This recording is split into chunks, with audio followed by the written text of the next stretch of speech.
Hello, everyone, and thank you for taking the time to review the MorganHill Real Estate Market Analysis for November of 2009. My name is Robert Whitelaw. I'm a licensed real estate broker in the state of California. I'm also a member of the National Association of Realtors and a certified ePro, and I'm also the owner and broker for Whitelaw & Sons Real Estate Services in Silicon Valley, hosting this presentation. Now, there are a number of ways to get in contact with me. Probably the best way is to go through my website at www.soldbyrobert.com. On that site, you'll find links to all of my weekly podcasts on real estate called Real Estate Realities. You can also find those on iTunes. You'll also find on my website what I think is the best multiple listing service search tool on the web, and that covers the area from San Francisco all the way down to Monterey. So take a look at that. And you'll also find articles on real estate I've written over the years, and there's some very good subjects covered there that I think anybody who's interested in buying or selling real estate should take a look at before they get going with that. You can also email me at robert@soldbyrobert.com. If you'd prefer to call directly, just dial 408-852-0525. If you're online using AOL Instant Messenger, Google Talk, or Yahoo IM, you can use the screen name The Rebel Broker to chat with me online.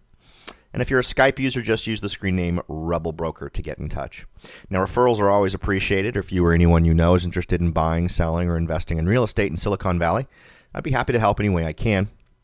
And if you're interested in real estate outside of the area that I serve directly, I can still help you find a professional real estate person in your area to meet your needs. So just get in contact with me, let me know what you're looking for, and I'll find the right agent for you. All right, now let's go ahead and take a look at the supply and demand numbers for MorganHill for November of 2009. And we'll start off with those inventory numbers. As with many other communities, we can see that the inventory numbers are way down. MorganHill's numbers have been particularly good over the last few months. Inventory is actually down 41.61%. That's 119 fewer homes on the market in 2009 than in 2008 at the same time. That gave us a grand total of 167 homes currently on the market. Now let's go ahead and take a look at the homes that were listed. Now these are just homes that were put on the market during the month. And you can see that we've actually had a pretty steady decline in that number since 2007. New listings are down 10.42% off from last year's number. That's 5 fewer homes listed. That gave us a grand total of 43 homes listed in October of 2009. Now, let's see, sold homes. Let's say that's the next number, and of course, that's something else people are awfully excited to see. And you can see we've had that moving in the right direction as well. Since 2007, we've been on an increase. Sales from November of 2008 compared to November of 2009, we've seen a sales increase of 61.11%. That's pretty amazing for a community like MorganHill that was hit so hard by the real estate turnaround a couple of years back. Now that's 11 more homes sold in November of 2009 at the same time last year. That gave us a grand total of 29 homes sold in MorganHill in November of 2009. Now, if we take a look at these numbers, crunch them a little bit, we can see that we have a ratio of 5.75, and what that tells us, it gives us two ways of looking at how the market's shaping up right now.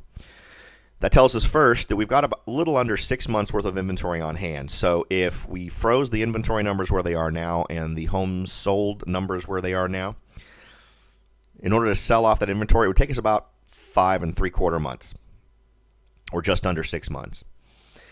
Also think of it as a competition index. If you're a seller trying to get your home sold in MorganHill, that's basically the number of homes you're competing against. For every home that's selling, there's about 5.75 homes on the market. So every buyer can go around and look at about 5-6 homes and is going to buy one of those homes. So you have a 1 in 6 chance of getting your home property sold. Of course, this isn't a random thing. Whether or not your home sells is going to be determined by how it's priced, how it presents, how it's marketed, how your real estate professional is handling it. Make sure that all the work that needs to be done is getting done on that. And if you are interested in getting your home sold in MorganHill, please do give me a call. That is my hometown, and I'd be happy to help you with anything I can there. Now, last month, this number stood at 4.45, so we've sort of headed in the wrong direction. But we have such a small market here in MorganHill. These things can fluctuate, so don't look for a single month-to-month fluctuation to be an indication of any sort of a trend. But if we start seeing long-term situations like that, where over longer periods of time we see that sort of thing happening, then we can probably call it a trend. Now, if we compare that to the county's performing much better right now. The county has a ratio of 3.31. So overall, the county only has a little over 3 months worth of inventory on hand. So MorganHill is sort of bringing up the end of the train here on the market currently in Santa Clara County. Now let's go ahead and take a look at the same numbers. These are just past months now. Again, we'll take a look at inventory to start. Now, it's pretty hard to miss the trend here. This is clearly heading downward. And you'll see there's certain points where it goes up and down. And you can see that December is typically the lowest time. That's the middle of winter. That's very normal. That's a normal seasonal occurrence. That happens in every market, whether it's a buyer's market, seller's market, or more of a neutral market. You always tend to see a dip in the in the winter months, and then a recovery as soon as we start heading into the new year. We really don't see anything when we look at last year versus this year. We saw a much bigger decline between October and November of last year. But again, it was a decline. In fact, what happened is really very similar. So we'll see how that goes. It's hard to say that it's going to go down more than this on inventory. It may flatten out, but we'll have to see. It wouldn't surprise me if we actually got a little bit of a spike in inventory in that first quarter of 2010. But we'll have to wait and see what happens there. Now, the inventory change from October to November of 2009, we had a 10.7% decrease in inventory. That was 20 fewer homes on the market in November than in October. If we take a look at the same number but for listed properties, so these are the homes that are added to the market in each month, we can see that's also been declining. From last month, it's actually down 29.51%. That's 18 fewer homes listed in the month of November than in October. And then finally, sales also decreased. It's actually not horribly unusual to see that. You can see the same thing happened last year. When we head into those winter months, sales do tend to decline. They're down 35.56%. That's 16 fewer homes sold in November than in October. Now, let's go ahead and take a look at how things broke up here as far as sales are concerned versus short sales and foreclosures versus conventional sales. We'll start off with this month. Conventional sales made up 45% of the total homes sold. Short sales made up 24%. Foreclosures made up 31%. So short sales and foreclosures are still outnumbering conventional sales by quite a bit. I'd love to see that conventional number moving a little bit more, getting in a little bit more of the market. But that indicates that there's still a lot of properties out there that are getting a lot of attention on the short sale and foreclosure market here in Morgan Hill. Now, last month, where did things stand? You can see last month conventional sales made up a little bit more of the marketplace, but foreclosures didn't budge at all. Really, short sales were where the decline was. So that's kind of an interesting thing to note, that we've seen sort of a rebound in short sales. This is actually normally the time of year when you start to see some of these things slow down. A lot of banks and lending institutions last year put moratoriums on short sale and foreclosures.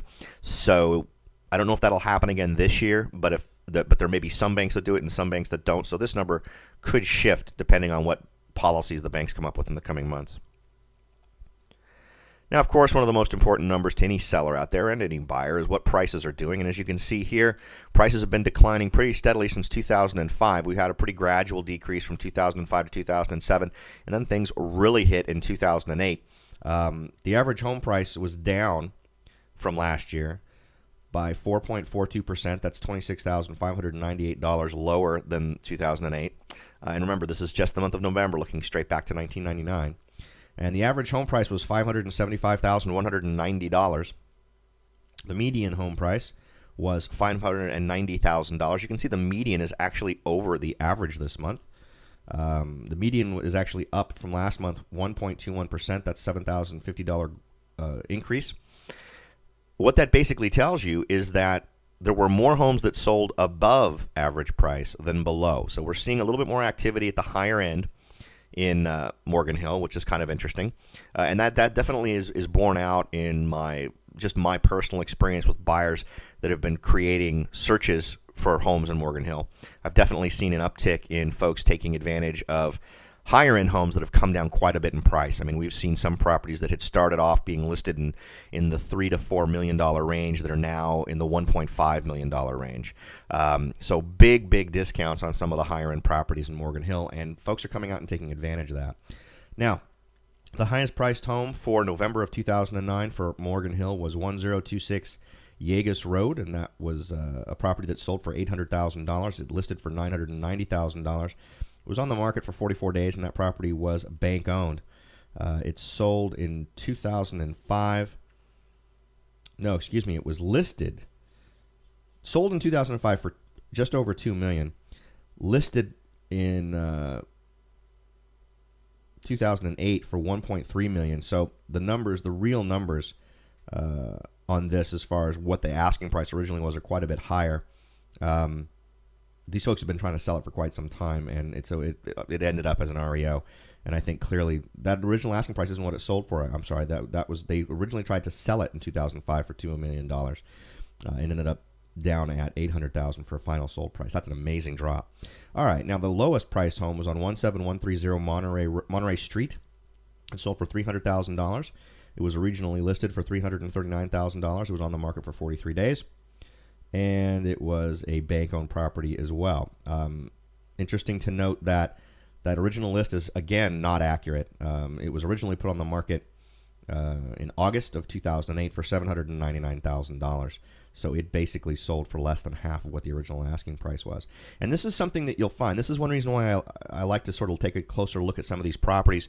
Remember that when these numbers are reported to your state agencies or to journalists who want to report on how the market is doing, they're looking at the numbers just as they come out of our multiple listing service.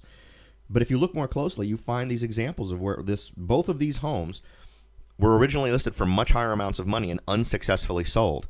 Now, granted, if a home goes off the market for enough time, I can understand why it would lose its connection to its old list price. But in most of these cases, it was 30 days or less that these properties were taken off of the market. So now the system is reporting that people are getting a lot closer to their asking prices, when in reality that isn't the case. A lot of folks are taking huge discounts on these properties based on what their original asking price was.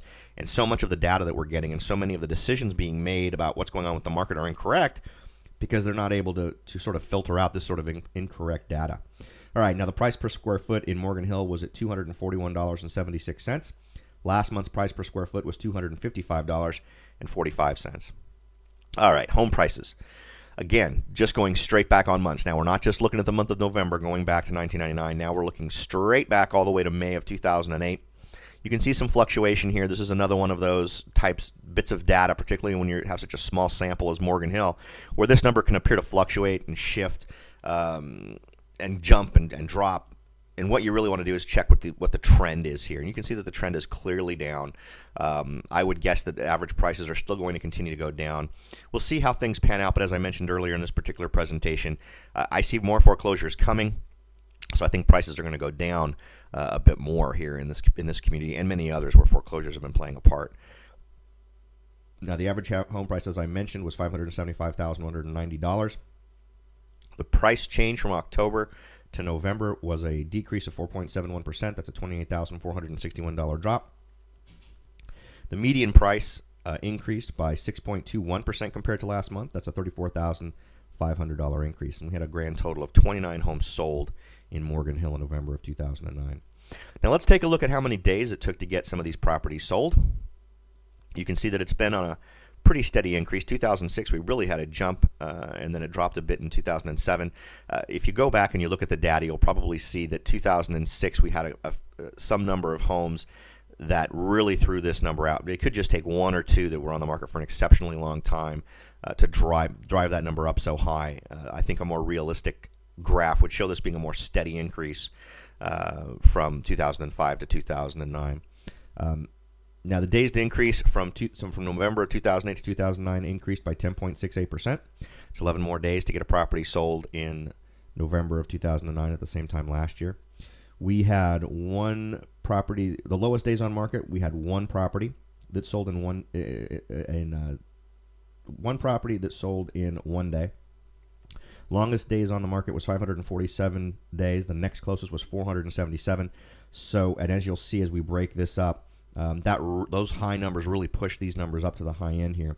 Now, let's go ahead and take a look at how the numbers break down as far as into smaller chunks. So in the first week, the properties that sold in 0 to 7 days, 4 properties sold in 0 to 7 days. 5 properties sold in 8 to 30 days. 5 properties sold in 31 to 60 days. 3 properties sold in 61 to 90 days. 7 properties sold in 91 to 180 days. And 5 properties sold in over 180 days. Now, if you do the math on that, you can see that there are about 31% of the properties sold in 30 days or less. So still a third of properties are getting sold in that first 30 days. So the market is still robust enough that if everything is done correctly, you can draw in those buyers in a very reasonable amount of time. So does this 114-day calibrate out to a reasonable expectation for most sellers? Well, I think that the 114 is maybe a little bit high. You could probably bring it down anywhere from 80 to 90 days and say comfortably you could probably get your home in an offer in that amount of time. But my feeling is if you're doing everything right, that 30-day mark should be a goal that you can achieve. If you haven't gotten any offers or any inquiries into your property within the first couple of weeks, I think it's time for you to sit down with your professional real estate person and figure out what you need to do differently to get more attention for your property. Now let's go ahead and take a look at how long it was taking to get properties sold in past months. And again, this is not just the month of November. This is going straight back. Now this seems to be generally increasing. I'd call this relatively flat performance. Simply given that some of those months that show big jumps or big drops can be offset often by the fact that it's such a small marketplace. If we were to get rid of the extremely high or extremely low numbers, I think that would average out. If we just, for instance, in this case, if we had just dropped the highest number, that number of average days would have dropped below 100. So again, I think we've reached a relatively flat point where I think we're seeing a place where I don't think we're going to see dramatic increases in how long it takes properties to sell, assuming these sorts of inventory and sold ratio numbers. That could be still up in the air, though, given the fact that, like I said before, we're likely to see more short sales and foreclosures hitting the marketplace.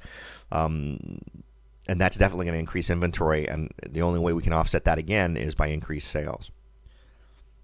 Now, the days to sell number from October to November was up by 3.64%. That was 4 more days to get a property sold in November than in October. Now let's go ahead and take a look at how things are shaping up as far as where properties sold. We're not seeing a whole lot of emphasis here in any one specific area, but we are seeing a lot more activity on the west side of the 101 than on the east side. Now, if you remember last month, we had a pretty even distribution of properties. This month, for whatever reason, there were a lot more properties sold on the west side than the east side. Now, some of the more expensive properties you'll find located in various parts of the east side, but that's also true in some smaller areas on the west. But what's interesting is that according to the numbers, we saw more properties selling above average price than below it. So interesting to note where these properties are selling. You can see a few down there just off of Olive and Monterey Highway. That's a nice neighborhood. We can see there's several sold up in Jackson Oaks, which is property number 29 up in the upper right-hand side. On the far upper right is a property that was right there on the water in Holiday Lake Estates here in Morgan Hill. All right, now that's all I have for you this month for Morgan Hill. I appreciate you taking the time to listen to these presentations. I hope this data is helpful for you in making your real estate decisions. I'm not going to read through all these ways to contact me again. I've already done that for you at the beginning of the show, but I just wanted to make sure that they were available here for you again if you wanted to jot them down or just make a note so that you could get in contact with me. Thanks again for listening. I hope this has been valuable information for you, and I'll talk to you all next time.